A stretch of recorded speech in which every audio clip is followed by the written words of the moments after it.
Magandang hapon po sa inyo, mga ma'am, mga sir. Magandang hapon po, Sir Idol Rap. Saan po kayo nagjo-duty, mga sir? Sa ospital ng Maynila po. Hospital ng Manila. So, LGU yan ng Manila. Yes po. Okay. Anong pangalan po ng agency ninyo? Gregory. Ito, Gregorio Investigation and Security Services Corporation. Yes po. Yes, sir. Ano pong sabi ng agency? Bakit po 3 months delayed? Ang sabi daw sir is hindi daw nakaka-collection sa City Hall. Totoo naman. Yes po. Yun po palagi yung sabi nila. Hindi nakakolekta. Yes po. Pwede ba natin tawagan yung Manila City Hall? Tinatawagan niyo ba kanina, Miss City Hall? Opo, nag-iwan na din po ako ng mensahe po kay Mayor Isko Moreno, Idol Rafi, at tumatawag din po ako. Unfortunately, wala pong sumasagot, Idol Rafi. Magandang hapon po, Mr. Marino. Sir, andito po yung mga security guard ninyo na nakadetail sa hospital ng Maynila at 3 buwan na sila walang sweldo, delayed. Bakit po? Yes sir, good afternoon, Idol Rafi. Ganito sir, no? Nagkaroon kami ng delay niyan kasi almost malaki na lang ang receivables namin sir sa ospital ng Maynila. So sa sir, ay nakausap na rin sa ospital ay sa City Hall na at least magre-release na sila ng cheque para at least maibigay na rin namin sa gwardiya. Kasi kung anong nakukuha namin sir, lahat yun nire-release namin sa mga guards kasi kailangan din naman nila ng pera. So, ibig sabihin, sir, 3 buwan na hindi nagbabayad ang Manila City Hall? Hindi sir, almost 1 year. 1 year na hindi nagbabayad. O ba't di kayo nag-pull out na lang mga security guard ninyo kung ayaw naman kayo babayaran? At bakit wala kayong paluwal para sa mga security guard ninyo? Dapat meron kayong mahaba-habang PC nyo. But anyway, kung 1 year, kung ako, pull out ko na. Sa ngayon, sir, may commitment na rin, sir, yung City of Manila na magbabayad. Kasi last na year, sir, time pan Mayor Lacuna, nahirapan ka kami singil. Hanggang nang pag-upo ni Yorme, nakapag-release ng cheque. So, ito yung binigay namin, sir, sa kanila. Okay, so paano pa pala ni Mayor Lacuna ito, yung delayed? Hindi panahon ni Yorme? Yes po, opo. Pag upo ni Yorme, nakapag-release? Sir, ginawa ng paraan na ng agency. Pero nung time ng panahon nila po, sir, doon talaga kami nahirapan. O kaya nga, bakit nga po delayed? Kasi baka merong dahilan kung bakit hindi nagbabayad itong Manila City Hall. Maaaring baka hindi kompleto yung mga time card, hindi kompleto yung mga dokumento, requirements na para sila ay makapag-release ng pera sa inyong agency. Updated naman kami, sir, sa lahat ng namin, ng voucher, lahat ng billing kompleto naman po. Naipasa naman lahat. So, Hindi lang namin sure kung anong naging reason nila kung bakit hindi kami nabababaan ng payment. So walang sinasabing dahilan ang Manila City Hall kung bakit hindi ka nabababaan ng payment? Wala pa daw pondo, sir, eh. Oh. Magandang hapon po, Mr. Talagtag. Sir, good afternoon po. Good afternoon po, Idol. Andito po yung mga security guard na nakadetail po sa Hospital ng Maynila. Ang sabi po ng agency, kaya raw na-delayed itong sweldo kasi yung reklamo po, 3 months delayed na yung sweldo ng mga security guard. Nung panahon para po ni Mayor Lacuna, hindi na po nagbabayad yung City Hall. At nung pag-upo po ni Yorme, agad-agad nakapag-release naman daw po.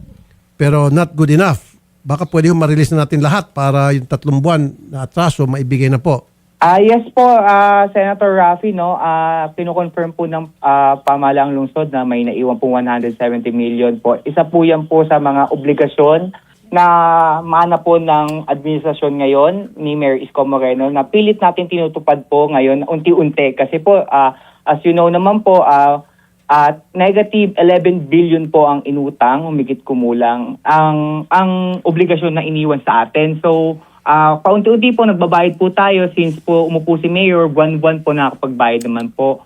So, rest assured po, no, na tutugunan po ng pamahalaang lungsod ito once na nakaluwag-luwag tayo. Ibig sabihin may naiwang utang 170 million itong previous administration dyan. Sana Yes, punta 170 million. Meron man atang budget para dyan sana. So sana punta 170 million. Yun po yung ating pinagtataka po, no? At ngayon po kasi, since po umupo ang ating Mayor Isko Moreno, nag-create po siya ng fact-finding committee for that. So, mahirap po magturo. So, tignan po na lang po natin yung ebidensya hanggat nakapagsampa naman po ng kaso dun sa iba na po. Okay, good. Sampa ng kaso. I'd like to hear that. Now, dito po sa sweldo ng mga security guard na 3 months na po sila nagugutom, yung kanilang pamilya, baka pwede ho natin gawa ng paraan dyan at your end. Yes po, Sir Rapi, no, pwede man po sila pumunta po dito kay Attorney Paul Vega po ng ating City Treasurer. Bukas naman po kami sa dialogo at maipaliwanag po yung end ng pamahalang lungsod po. Opo, naunawaan ko po, dialogo. Pero yung dialogo po, hindi po magpapawi ng gutom po yan. Sa sikmura, pasensya na Opo. po if I'm being firm Opo. in my Opo. language. But I have to do what I have to do, which is gusto ko yung pera na para sa kanila, dapat mabayaran na. Yes po, Sir Rapi, no, tutulungan po natin sila sa abot ng mga kaya ng pamahalang lungsod. Madami din po kasing naiwang obligasyon ang pamahalang lungsod. Katulad po ng kuryente, muntik na din kami maputulan at ng tubig. So, rest assured naman po na tinutugunan po ng paunti-unti naman po, nababayaran naman po. Hindi ko lang po nakuha yung data pero kahit papaano po nakapagbayad na po ang pamahalang lungsod dun sa 170 million. Nabawasan naman na po. Congratulations po kung gano'n. Again, gusto ko pong maging maliwanag tayo rito. Sige, may problema yung dating administrasyon. Okay? At sabi nyo, yung iba sa kanila, yung mga reason, mga naging dahilan kung bakit nagkaroon ng ganun malaking utang, iniwan, yung mga kinakasuhan na, yung mga taong yon. Now, opo, etong mga security guard natin, wala naman silang mga kasalanan, sila po ay kasama sa biktima ng katiwalian, kung matatawag natin katiwalian na nangyari dyan noon sa previous administration, dapat labas po sila doon, gawa ng paraan ng present administration na para maibigay sa kanila kung anong para sa kanila. Opo, Sir Rapi, no, rest assured naman po na kapag nakaluwag-luwag po, no, magagawan po ng paraan ng pamahalang lungsod. Hindi lang po tayo makapag-commit dahil po ang dami po kasing iniwan ding utang ng obligasyon rather, kung yun po yung tamang word, Opo, na ang nakaraan. So, ilan ho ba ang mga security guard na 3 months na delayed? Ilan po kayo? Kami sa Ospital ng Maynila, Sir Rapi, is 28 lahat. 28. Opa. 3 months.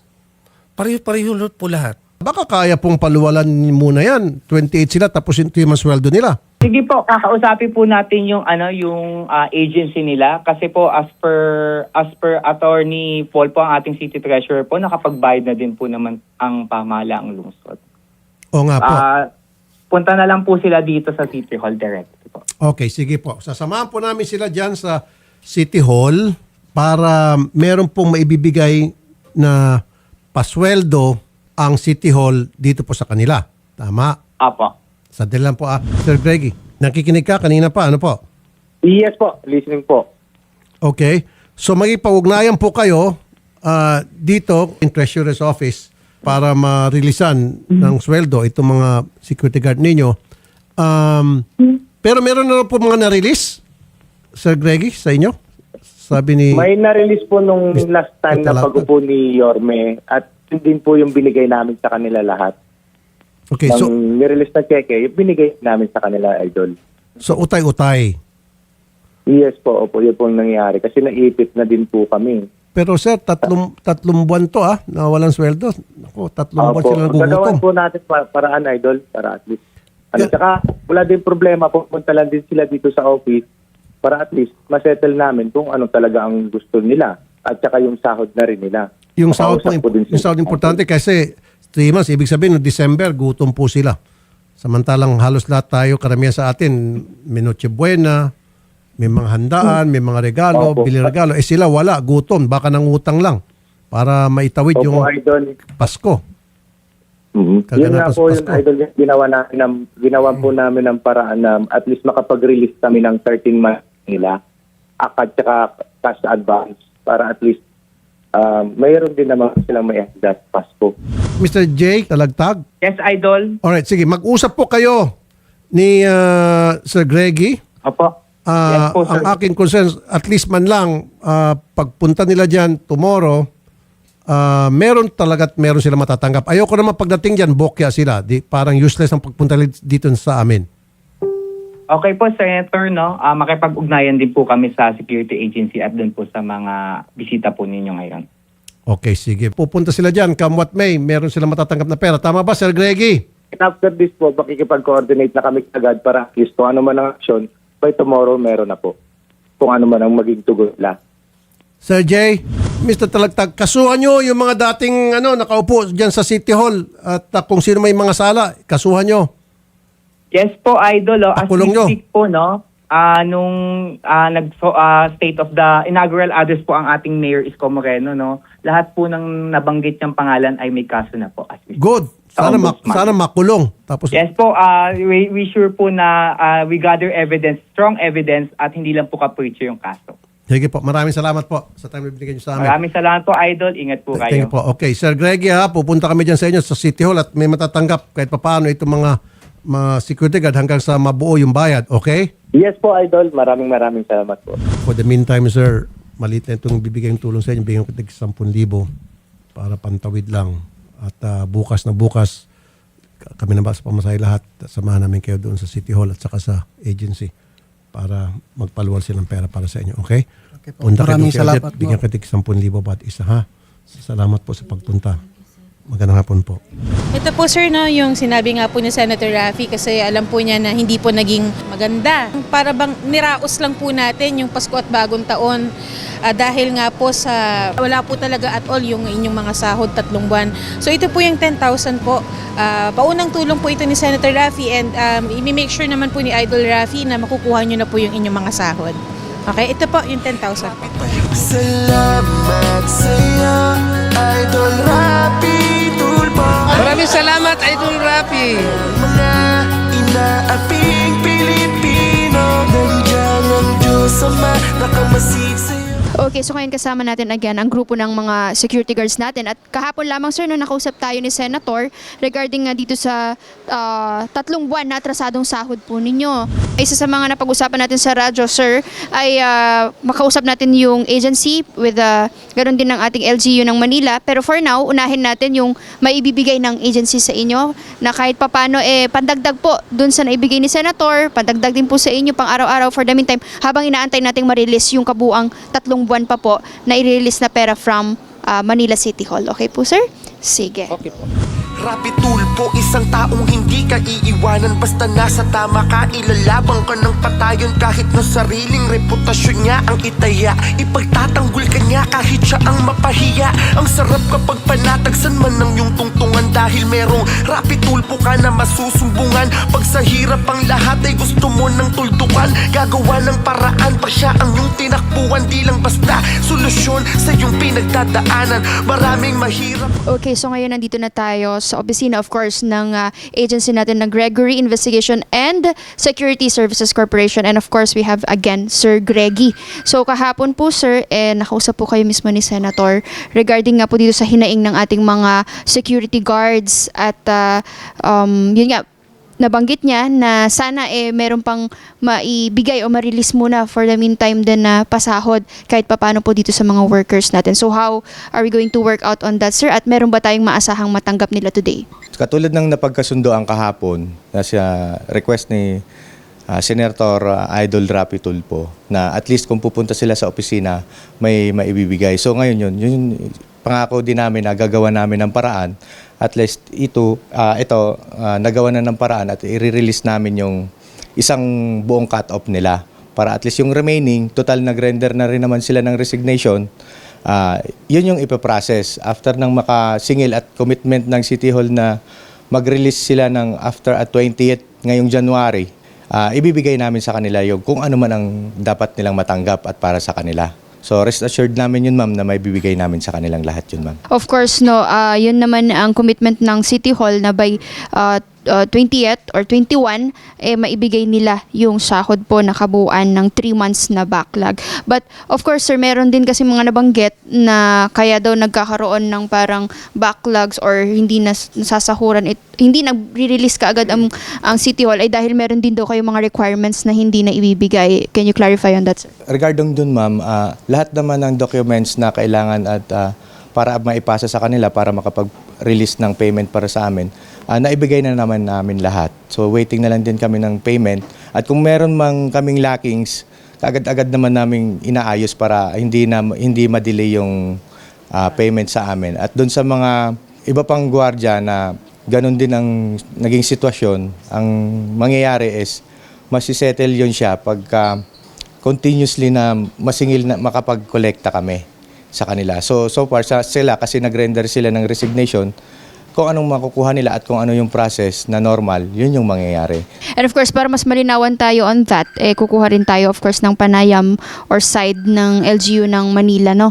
But for now kasi, we want to prioritize muna yung fund na magkaroon muna ng pocket money itong mga security guards natin na nagreklamo. So sila sir, may gusto ba kayong sabihin or naiintindihan naman natin siguro yung kumbaga nangyayari po? Sa akin po, naiintindihan na po namin ang kalagayan ng Gregory. So, sige, kung ano man yung mayroon ang Gregory Security, yun po ang tatanggapin namin. Pero sa pinagkasunduan na magbabayad next week, siyempre, tutuparin natin yun para di na tayo makaproblema. Okay, so hindi na natin papatagalin pa, no? Since meron pa naman tayong nilulook forward pa na matatanggap natin which is na kabuang sahod. Ngayon, nandito na yung mga listahan po ninyong lahat na matatanggap. So, i-discuss na lang or sa inyo nila, ma'am, no? Naka-ready na rin yung pera, ma'am. Tama, ma'am? Itong i-release namin ay isang cut-off ng kanilang kabuang sahod na hinahanap o hinihingi sa amin. Unfortunately, talagang hindi na namin kaya sa ngayon na ibigay ng buo. So, kagaya ng napag-usapan kahapon, magre-release kami ng pansamantalang magiging budget nila sa mga susunod pang araw. Doon sa napagkasunduan sa Manila City Hall, hopefully makapag-release sila by the 20th or 21st ng buwan. So yung the whole amount, whatever amount na marirelease sa amin, rest assured na marireceive naman to hindi lamang nitong mga 10 katao na to, kung hindi lahat ng security personnel ng Gregory. Yan naman yung ginagawa ng agency, kaya lang talagang nagipit na kami dahil sa haba ng listahan ng receivables na hindi pa napoprocess. So, yung sinasabi nga na nare-release sa amin, alam naman nila na yun ay napupunta din sa kanila. So, sa tagal ng receivables na hindi namin na kukolekta, 3 buwan na lang yung backlog namin. So, hopefully by 2026, ma-cope up namin kung ano man yung kulang namin. At magbalik na sa normal ang takbo ng operation ng Gregory. Maraming salamat po. So at least nakita natin, no, na kumbaga medyo naging blessing din yung pagpunta ninyo, sir, kay Sir Rafi. At least natulungan din natin yung agency na makatok din lalo itong LGU at least magkatulungan po. But again, ang importante po, ready na po yung pera, ma'am, no? At at least makauwi po ulit sila, sir, ngayon ng may ngiti sa kanilang mga labi. From yesterday, from Senator Rafi's 10,000 each po, no, sa inyo. And ngayon ulit may matatanggap tayo and hopefully bigger amount ulit na buo on the next following days or next week. So again, ma'am, thank you so much po. So i-ready na kayo, ma'am, mag-receive. Okay po? And na-explain naman na rin po sa inyo ni ma'am ang magiging proseso. Okay? Thank you po. On behalf of Senator Rafi, thank you po, Sir Greggy. And sana po matapos natin at ma-case close natin ito as soon as possible at maka-move on po itong mga SG natin para po sa family din nila makapagsimula. Okay? Thank you po. Rapi Tulpo, isang taong hindi ka iiwanan. Basta nasa tama ka, ilalabang ka ng patayon. Kahit na sariling reputasyon niya ang itaya, ipagtatanggol ka niya kahit siya ang mapahiya. Ang sarap kapag panatagsan man ng iyong tungtungan, dahil merong Rapi Tulpo ka na masusumbungan. Pag sa hirap ang lahat ay gusto mo ng tuldukan, gagawa ng paraan pa siya ang iyong tinakbuhan. Di lang basta solusyon sa iyong pinagdadaanan. Maraming mahirap ang binigyan ng... Sir Rafi, ito na po yung pauna naming sahod ng Gregory na nakuha namin ngayon, isang kinsinas, at sana makuha namin yung pinag-usapan namin. Next week, yung pinag-usapan namin maibibigay sa amin lahat po. At maraming salamat po kay Sir Rafi Tulpo. Thank you, Sir Rafi! Salamat sa'yo, Idol Rapi Tulpo. Ika'y sandalat ng mga ina. Magandang araw po sa inyo, ma'am and sir. Andito na po tayo ngayon sa labas po ng Gregory Investigation and Security Services Corporation para po makuha na po yung 3 buwan nyo pong hindi nakukuhang sahod. So, kagaya po ng sinabi ni Idol Rafi, no, matutupad po yung ipinangako sa inyo na maibigay po yung talagang pinaghirapan nyo naman po. No. Kamusta po kayo, sir? Medyo sa ngayon okay naman po. Makukuha na po namin yung pera namin na pinaghirapan namin ng 3 buwan. Saka sir, alam ko, ito'y matagal nyo na pong inaantay, no? So, sa ngayon po, pagpasok natin sa loob, naway maibigay na po ang para sa inyo. At lahat po tayo maging happy, okay? So, ready na po kayo? Rapi tulpo, isang taong hindi ka iiwanan basta nasa tama ka, ilalabang ka ng Salamat po, Idol Rapi. sariling reputasyon niya ang itaya. Ipagtatanggol ka niya kahit siya ang mapahiya. Ang sarap kapag panatagsan man ng iyong tungtungan dahil merong rapi tulpo ka na masusumbungan. Pag sa hirap ang lahat ay gusto mo ng tuldukan, gagawa ng paraan pa siya ang iyong tinakbuhan. Di lang basta solusyon sa iyong pinagdadaanan. Maraming mahirap ang binigyan ng kabuhayan. Thank you, Idol Rapi. Binuhay ang pag-asa na naglaho ng mga taong sumuko na sa buhay ibinangon niya. Idol, napakasarap mo magmahal. Sana araw-araw ay gabayan ka ng may kapal. Dahil sa mga pagtulong mo na walang kapalit, nakita yon lahat ni Lord, siya na bahalang magbalik. Salamat sa'yo.